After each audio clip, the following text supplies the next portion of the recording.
Let me tell you about the moment a 7-year relationship ended not with a fight, not with a scandal, but with a single name. Alex Eala, ranked 31st in the world, 20 years old from Quezon City, Philippines, and as of right now, the sole commercial focus of the most historically loyal automotive sponsor women's tennis has ever seen. Every dollar, every resource, every ounce of prestige that Porsche once spread across an entire sport was redirected to one person. WTA officials are furious. And I want to explain exactly why, because the story underneath this headline is far bigger than a sponsorship announcement. Let's start with 1978.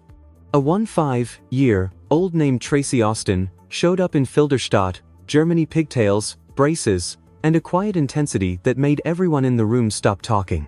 Porsche was there, and something clicked that day that would last nearly half a century. 47 consecutive years. That's not a business arrangement, that's a marriage. Through Navratilova's dominance, Hingis's genius, Sharapova's theater, Kerber's quiet grit, and Schwantek's 5 Grand Slam titles, through every era, every controversy, every storm, Porsche didn't flinch. They stayed. The Porsche Tennis Grand Prix in Stuttgart became Europe's oldest professional women's indoor tournament. When they moved it to the Porsche Arena in 2006, they literally put their name on the building. Players voted it their favorite tournament in its category 10 separate times between 2007 and 2019.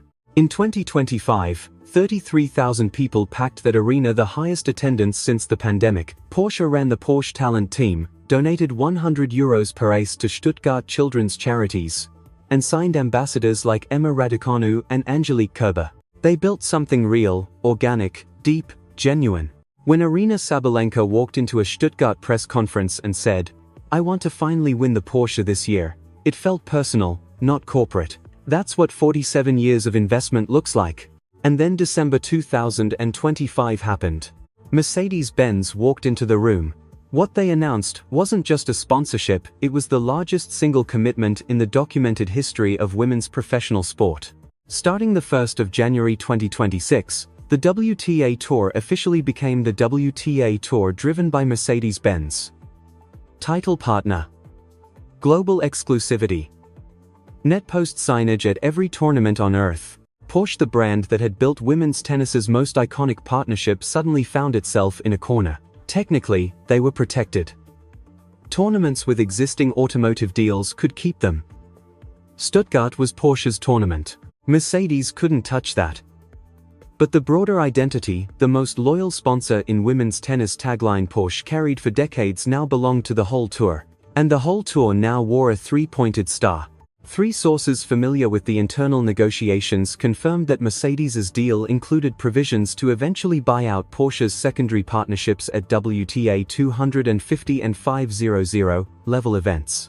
The timeline was vague, the tension was not. So Porsche made a decision, not defensive, not grudging, a pivot executed with the velocity that separates brands who build legacies from those who merely participate in them. And the direction of that pivot had a Philippine passport. 1 week before the announcement that shook the tennis world, Tennis 365 published an industry analysis. One line in it reads like prophecy now. Alex Eala has yet to win a WTA title. She hasn't broken into the top 20. But there is a big reason why she may already be the most attractive option for sponsors looking to sign up. Not the most attractive among her age group. Not the most interesting, rising Asian star. The most attractive option. Full stop. Across all categories, all sports, all demographics, Porsche's commercial team had been reading the same reports. They reached out to her management through channels described by insiders as architecturally flattering, as if Porsche had studied every past negotiation surrounding Eala and designed this approach to avoid every previous friction point. They didn't try to compete with Nike's apparel deal or Babolat's equipment sponsorship. They didn't crowd Globe Telecom, BPI, Locally Juice, or her February 22 Milo partnership, where Milo's VP of marketing called Ella a powerful full-circle story and the brand's most complete expression of its champion development philosophy. Porsche existed in a completely different universe: automotive prestige, lifestyle aspiration, European heritage fused with performance engineering. The exact intersection of speed, elegance, and competitive ferocity that defined their identity since Ferry Porsche built the first 356 Roadster in 1948. No one else could stand in that territory. And the number they put on the table? $200 million. Structured across a decade, the deal encompassed ambassador duties, a lifestyle collection, fragrance development, and a dedicated Southeast Asian market campaign. It was the largest individual athlete investment in Porsche's corporate history by a massive margin. Raducanu had been an ambassador, Kerber had been an ambassador. Neither came close. All of it concentrated on one 20-year-old woman from Quezon City. When the WTA leadership got wind of what was coming, the reaction wasn't polite concern, it was fury. Not just at losing Porsche, but at what Porsche's choice implied about the WTA's own commercial value. Think about the timing. Mercedes had just delivered the largest sponsorship in women's sports history. Billie Jean King herself called it transformative. For decades, the WTA had argued that institutional investment, not individual celebrity, deserved commercial recognition. That argument had finally succeeded, and then Porsche stood up and said with its wallet, "The institution isn't the product, the human being is." That stung. Officials who'd built entire careers on collective branding watched Porsche redirect 47 years of loyalty from the tour itself to a single athlete within it. Their fear was precedent. If Porsche could do this, what would stop others? Why buy the tour when you could buy the athlete? Why invest in the framework when the framework's entire commercial value was derivative drawn from the stars competing inside it? The rage was rooted in accuracy. Strip everything away for a moment, the fury, the commercial warfare, the WTA executives staring at their phones at 7 a.m.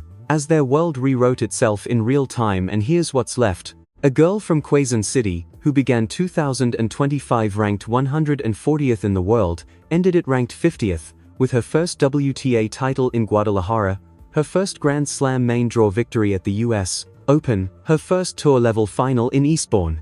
A player who posted her year-end reflection not as a victory lap but as a love letter to her family, her team, her supporters, and to baby Alex, the little girl whose courage made the woman possible. By February 2026, she'd reached a career high of 31. She'd just beaten Jasmine Paolini, world No. 7, in Dubai, her fourth top 10 victory, a pace WTA statisticians described as historically premature.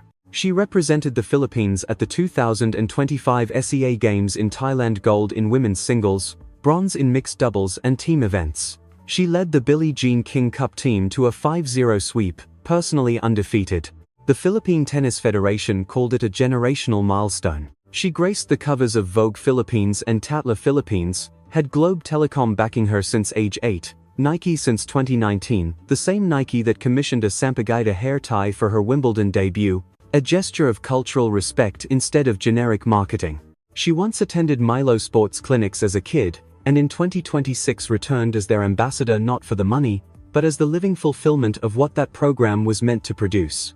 Media organizations like Vera Files and Rappler even had to fact-check fabricated sponsorship rumors about her, because fans' emotional investment kept outrunning her real achievements. People were inventing fake deals because the real ones felt too small for what she was becoming. Sky Sports presenter Gigi Salmon summarized it, "In terms of her appeal and the crowds that follow her, she might already be the biggest star."